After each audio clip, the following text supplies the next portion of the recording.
Hi guys, welcome to Sanjeevani Prep, and today we will do summary note of pharmaceutical analysis. So what is a pharmaceutical analysis?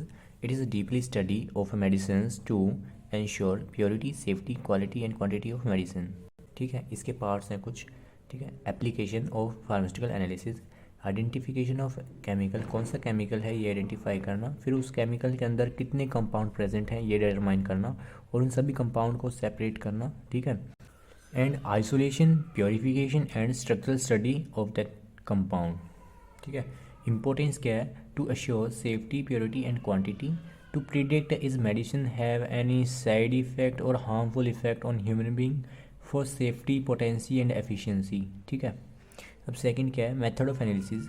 There is two major method of analysis. One is qualitative and second is quantitative. Qualitative हमें बताता है कि अगर उसमें कोई compound present है या नहीं है. ठीक है, सिर्फ इतना बताता है.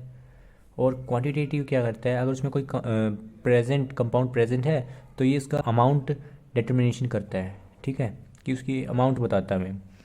तो अब क्वांटिटेटिव जो है मेथड है, इसके भी सब पार्ट्स हैं जो अमाउंट डिटर्मिनेशन करने के लिए यूज़ किए जाते हैं. First is a chemical method, volumetric titration. ठीक है, और ये जो टाइट्रेशन होती है ग्रेविमेट्रिक मेथड, इसमें क्या होता है कि हम सॉल्यूशन में जो सब्सटेंस होता है उसकी प्योर फॉर्म लेके और वेट करते हैं, और वो किस तरह मिलती है हमें? By precipitation. ठीक है, तो उसके अमाउंट पता चल जाता है. गैसोमेट्रिक क्या होता है? टू गैसेस जब रिएक्शन करती हैं, जितनी गैस वो आउट होती है तो उस गैस के अमाउंट को स्टैंडर्ड कंडीशन पे रख के तो हम उसमें से जो कंसनट्रेशन निकलती है मेज़र कर लेते हैं. ठीक है, वॉल्यूमेट्रिक टाइट्रेशन के भी कुछ पार्ट होते हैं. Neutralization, non aqueous, precipitation, redox and complexometric. ठीक है, सेकंड पार्ट जो है वो है instrumental method. Instrumental method first जो टू क्वांटिटेशन मेज़र करते हैं हम किसी भी क्वांटिटी को बाय यूजिंग इंस्ट्रूमेंट. ठीक है, first is a potentiometer is use to measure the electrical potential, and conductometer use करते हैं हम इलेक्ट्रिकल कंडक्टेंस को मेज़र करने के लिए. पोलैरोग्राफी हम यूज़ करते हैं इलेक्ट्रिक करंट को मेज़र करने के लिए, और स्पेक्ट्रोफोटोमेट्री हम यूज़ करते हैं रेडिएशन को मेज़र करने के लिए. ठीक है, जो ये इंस्ट्रूमेंट मेथड थे ये तो हमें किसी भी चीज़ के अमाउंट को मेज़र करने के लिए यूज़ किए गए थे, पर जो इसी में हम इंस्ट्रूमेंट का यूज़ करते हैं टू सेपरेशन. ठीक है, किसी भी कंपोनेंट्स का सेपरेशन करते हैं मिक्सचर में से. ठीक है, तो हम उस मेथड को क्या बोलते हैं? क्रोमेटोग्राफी. इसमें क्या होता है? दो फेज़ होते हैं, mobile phase and stationary phase. Mobile phase में कुछ कंपोनेंट्स चलते हैं, स्टेशनरी फेज़ में कुछ कंपोनेंट्स पीछे रह जाते हैं, खड़े रहते हैं एक प्लेस पे, तो एक दूसरे से अलग हो जाते हैं, तो इसी तरह उनको सेपरेट करते हैं. ठीक है, तो माइक्रोबायोलॉजिकल मेथड.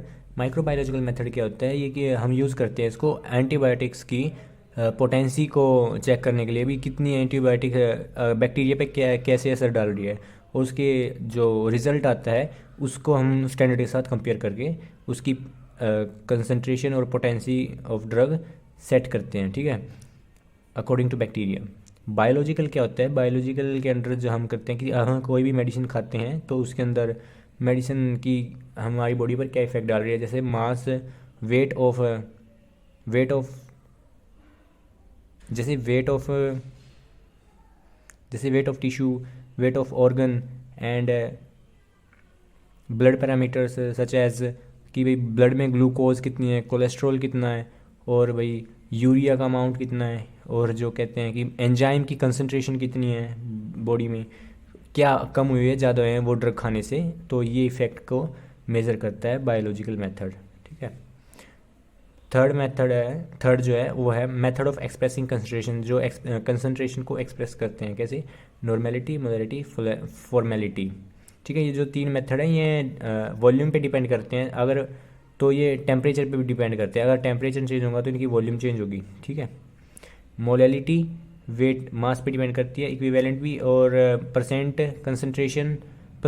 कंसंट्रेशन में जो वेट बाय वेट होता है वो तो वेट का होता है, पर जो इसमें volume by volume and weight by volume होता है वो टेम्परेचर पे डिपेंड करते हैं, क्योंकि इसमें भी वॉल्यूम पे, ये भी वॉल्यूम पे डिपेंड करते हैं ना, इसलिए टेम्परेचर के साथ चेंज हो जाती है इनकी वॉल्यूम. पार्ट पर मिलियन एंड पार्ट पर बिलियन. ठीक है, ये बहुत ही डाइल्यूट सोल्यूशन के लिए यूज़ करते हैं।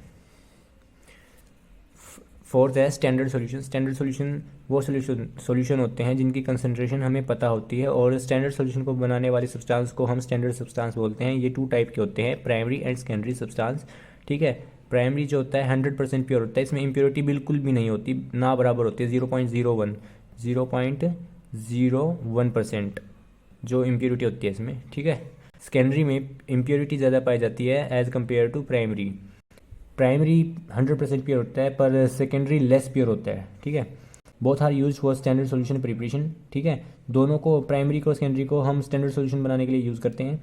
ठीक है, also use in standardization for quantitation, और इनको हम क्वांटिटेशन में भी यूज़ करते हैं, किसी चीज़ के अमाउंट को पता करने के लिए टाइट्रेशन में भी यूज़ करते हैं। Okay, so this is the summary of the chapter 1। Thank you, I hope you like it, then please subscribe.